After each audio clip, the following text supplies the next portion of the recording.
Khartoum, Sudan, 1994. The sun is a brutal hammer, beating down on the dusty streets of a city that serves as a sanctuary for the world's most dangerous men. At the international airport, a man in a sharp suit and dark sunglasses moves through the humid terminal. He carries two heavy bags, his face a mask of calm, professional indifference. To the Sudanese customs officials, he looks like just another Western diplomat, privileged, untouchable, and boring. He slides a United States diplomatic passport across the counter. The official barely looks at the name before marking his luggage with white ink, diplomatic mail. The man smiles, picks up his bags, and walks out into the heat. But he is no diplomat. His name is Billy Waugh. He is a legend in the shadows of the CIA, a man who has spent more time behind enemy lines than most soldiers spend in uniform. And inside those diplomatic bags, there are no documents. There are high-powered lenses, specialized film, and the tools of a professional stalker. Billy Waugh isn't in Sudan for a meeting. He is here to kill a ghost. For 20 years, the name Carlos the Jackal was synonymous with terror. Born Ilich Ramirez Sanchez in Venezuela, he was the original celebrity terrorist. He wasn't just a killer, he was a brand. He was a Marxist-Leninist radical who turned the 1970s into a decade of fire. He led the daring raid on the OPEC headquarters in Vienna, holding world oil ministers hostage. He orchestrated hijackings, bombings in Paris, and assassinations across Europe. He was the man the FBI, the CIA, and the Mossad dreamt of catching, but he was always one step ahead, shielded by the Iron Curtain or the shifting sands of the Middle East. But by 1994, the Jackal had faded. He had become a myth, a shadow that people spoke of in hushed tones. Some intelligence agencies believed he was dead. Others thought he had retired to a villa in Libya. No one had a current photo of him. No one knew his weight, his hair color, or even if he still had the stomach for the fight. But the CIA had received a whisper. The Jackal was alive. He was hiding in Khartoum, and most importantly, he had grown soft. The mission was codenamed Gamma Classified. The goal was simple but nearly impossible. Find one man in a city of millions, prove it was him, and bring him to justice without starting a war in a country that viewed Americans as the ultimate enemy. The hunt didn't start with a gunfight. It started with a phone call. Carlos had always been a man of grand appetites, fine wine, expensive clothes, and beautiful women. Even in the strict Islamic landscape of Sudan, his nature hadn't changed. He had fallen in love with a young Jordanian woman named Lana Jarrar. To marry her, he had supposedly converted to Islam, taking the name Abdallah Ramirez Malat. But Carlos was arrogant. He believed his own legend. He believed he was too smart to be caught. He made his first mistake when he got into a heated public argument with a local shopkeeper. In a moment of blind rage, the revolutionary hero pulled a pistol on the merchant. The incident reached the ears of the Sudanese secret police. Then came the second mistake.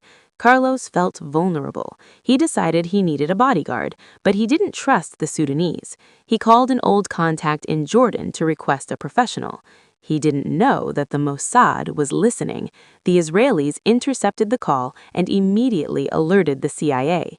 They provided a name, Tariq, an Iraqi bodyguard who was on his way to Khartoum. Billy Waugh was waiting at the airport when Tariq landed. He watched as Sudanese intelligence officers bypassed the usual security to whisk the bodyguard away. Waugh followed them. The trail led to a white Toyota Corolla, license plate 1049. This car became the center of the CIA's universe. For weeks, Waugh and his team operated in a city where they were constantly watched.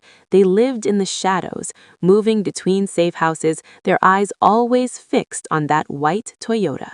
One afternoon, the team tracked the car to the Ibn Khaldun hospital. This was the moment of truth. Wah and another agent, Greg, knew they couldn't just stand on the street with cameras. Two Americans loitering outside a hospital would be arrested in minutes. They needed a distraction. Greg pulled their vehicle over near the hospital entrance and threw up the hood. He began shouting and gesturing at the engine, pretending to be a frustrated driver in a foreign land. He even started a loud argument with a local mechanic to draw every eye toward the broken car. In the back seat, hidden behind tinted glass, Billy Wah was working. He had a 300mm zoom lens mounted on his camera. He focused the lens at the hospital exit. Suddenly, a woman walked out, Lana Jarad. Then, behind her, came a man. Wah squinted through the viewfinder. The man was heavy-set, almost fat. He had a mustache and thinning hair. He looked like a middle-aged businessman, not a world-class assassin. But as the man walked toward the car, his gait was familiar. And then Wah saw it. As the man reached for the car door, his trouser leg hitched up. Strapped to his ankle was a small, high-caliber pistol. Click. The shutter fired. Wah took dozens of photos. He captured the man's profile, his walk, his eyes. These were the first photos of Carlos in a decade. When the film was developed in a secret lab and sent to Langley, the facial recognition experts were stunned. The ghost had a face again. Now that they had him, the question was how to take him. A direct CIA snatch and grab on the streets of Khartoum would be a suicide mission. The Sudanese government, led by Omar al-Bashir, was protective of their guests. However, the CIA had a different lever. Sudan was under heavy international sanctions for harboring terrorists.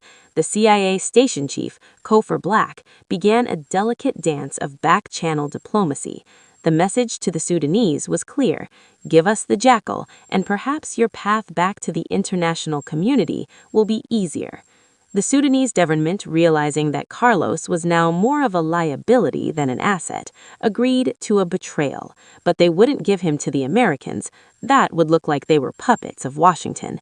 Instead, they would hand him to the French, who had several life sentences waiting for him. The trap was set for August 14, 1994. Carlos had been complaining of a minor medical issue, a varicocele in his groin.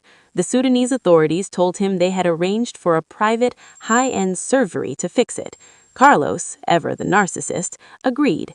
He was taken to a secure villa supposedly for his recovery. As the anesthesia began to cloud his mind, he saw the faces of the Sudanese agents. They weren't there to help him. While he was unconscious, they didn't operate. They tied his hands and feet. They put a hood over his head. They injected him with a powerful sedative to keep him under. The man who once held the world's oil ministers at gunpoint was thrown into a bag like common luggage and driven to the airport. On the dark tarmac of the Khartoum airport, a French military plane was waiting with its engines running. The Sudanese agents handed the package over to the French DGSE officers. When Carlos finally woke up, he wasn't in a recovery room in Sudan. He was at 30,000 feet, chained to the floor of a French aircraft. When they reached Paris, Carlos tried to maintain his bravado. He smiled for the cameras, acting as if he were a political prisoner rather than a common murderer. He refused to cooperate with the French investigators. He mocked them. He thought he could still win the game. That was until Billy Wah entered the interrogation room. He didn't bring legal documents or lawyers. He brought the photos he had taken outside the hospital. He leaned in close to Carlos and spoke in a low, cold voice. He told him that the CIA knew everything: his safe houses, his contacts, his family. Then he gave him a choice: talk to the French and go to a secure prison, or be handed over to the Mossad, who wouldn't bother with a trial. The Jackal's bravado vanished. For the first time in his life, he was truly afraid. He began to talk. He gave up details on the networks that had supported him, the governments that had funded him, and the secrets he had kept for 20 years.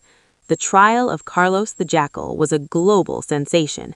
He was convicted of the 1975 murders of 2 French agents and a police informant, as well as a string of bombings that killed dozens. He was sentenced to life in prison, but in 2018 was given a 3rd life sentence for a deadly attack on a shopping arcade in Paris. Today, the man who once terrorized continents sits in a small cell in the Poissy prison in France. He is an old man, a forgotten relic of a bygone era of revolution and blood. He thought he was a ghost, a legend that could never be touched, but he was brought down by a broken car, a long-range lens, and the patience of a man who knew that even ghosts leave shadows. The capture of Carlos the Jackal remains one of the greatest triumphs of the intelligence community, a story of how the world's most wanted man was finally brought to ground not by an army, but by the silent, steady hunt of those who work in the dark.